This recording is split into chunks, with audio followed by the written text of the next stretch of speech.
नमस्कार दोस्तों।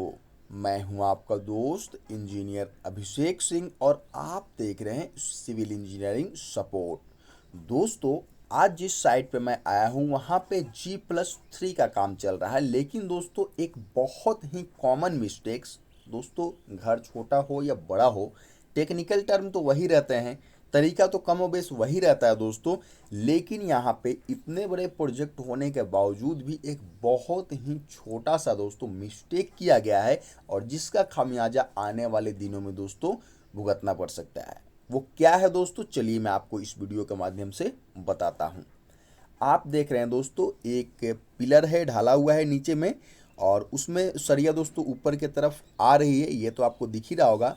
साथ ही साथ मिट्टी भरा हुआ है दोस्तों, और मिट्टी में पानी डाला जा रहा है पंप के मदद से दोस्तों। यहाँ तक तो ठीक है, लेकिन गलती कहाँ किया गया है ये आपको समझना है दोस्तों। दोस्तों अगर आप ध्यान से देखेंगे तो जो मिट्टी है वो नया नया मिट्टी भरा गया है दोस्तों। और साथ ही साथ इस प्लॉट के बगल वाले प्लॉट में अगर आप देखेंगे, मैं आपको दिखाऊंगा, तो देखेंगे कि 5 से 5.5 फीट गड्ढा वो प्लॉट है दोस्तों।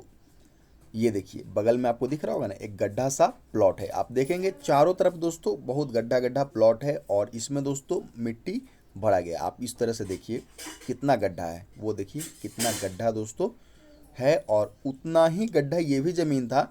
और इसमें दोस्तों बाउंड्री वॉल लगा करके, और इस तरह से ये देखिए मैं आपको दिखा रहा हूँ, इस तरह से बाउंड्री वॉल लगा करके दोस्तों मिट्टी का भराव किया गया है दोस्तों। आप जहाँ पे देख रहे हैं कि बस कुछ ही देर 10 से 15 मिनट पानी चलने के बाद में आप देख रहे हैं कि 1.5 से 2 फीट का गड्ढा यहाँ पे पिलर के पास हो गया है, और आसपास का जो मिट्टी है वो धंसना दोस्तों स्टार्ट हो गया है। इसका कारण तो आप जान रहे हैं कि मिट्टी दोस्तों सेटल कर रहा है, मिट्टी बैठ रहा है, और इस वजह से दोस्तों मिट्टी धंस रहा है। लेकिन दोस्तों आप मुझे बताइए कि क्या ये सही तरीका है?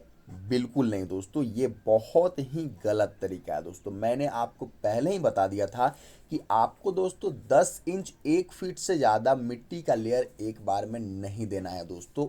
अगर इस तरह से गलती करेंगे तो आपका जो फर्श है, आपने जो टाइल्स लगवाया है, वो दोस्तों धंस जाएगा। जो फर्श है और जो टाइल्स है उसके बीच में एयर गैप आ जाएगा। कैसे आएगा? क्योंकि कुछ सालों के बाद मिट्टी तो दोस्तों एक साथ हम लोग 6 फीट अगर मिट्टी भर देते हैं तो वो मिट्टी बहुत ज़्यादा होता है। कितना भी पानी दीजिए, पानी का लेयर जो है वो नीचे तक पहुंचने में बहुत समय लगता है, तो वो नहीं हो पाता है।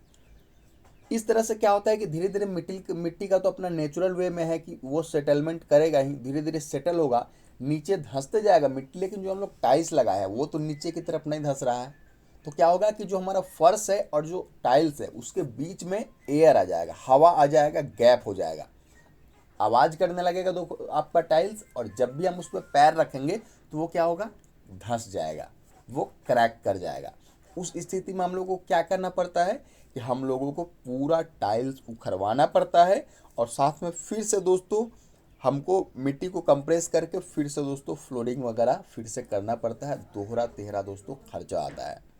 तो आप इस तरह से गलती दोस्तों बिल्कुल भी नहीं करेंगे। अब मैं आपको बताने वाला हूं कि अब आप क्या सही तरीका अपनाएंगे। सही तरीका जानना भी ज़रूरी है। मैं आपको बता रहा हूं, 10 इंच से 1 फीट तक दोस्तों एक लेयर में मिट्टी भरे।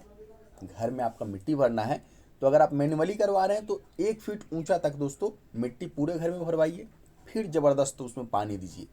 फिर क्या करना है कि फिर 1 फीट तक भरवाइए, फिर ज़बरदस्त पानी दीजिए। नॉर्मली घर में 2 से ढाई फीट ऊंचा ही दोस्तों घर बनवाते हैं, तो इस तरह से 2 से 3 लेयर में आपका घर पूरे अच्छे तरीके से दोस्तों भरा जाएगा, मिट्टी से कंप्रेस हो जाएगा। और उसमें अगर आप घर बनाते हैं, फ्लोरिंग बनवाते हैं, तो उसमें किसी भी तरह का सेटलमेंट का कोई भी दिक्कत दोस्तों नहीं आता है। इसलिए आप 1 फीट से ज़्यादा मिट्टी एक बार में अगर भरवाते हैं तो फिर वो आगे चल करके आपको दिक्कत करता है दोस्तों। यही छोटी सी बात है जो आपके लाखों रुपए दोस्तों बचा सकते हैं, अगर आप ध्यान से इस वीडियो को देखे होंगे, समझे होंगे तो फिर मिलते हैं अगले वीडियो के लिए। नमस्कार दोस्तों, धन्यवाद।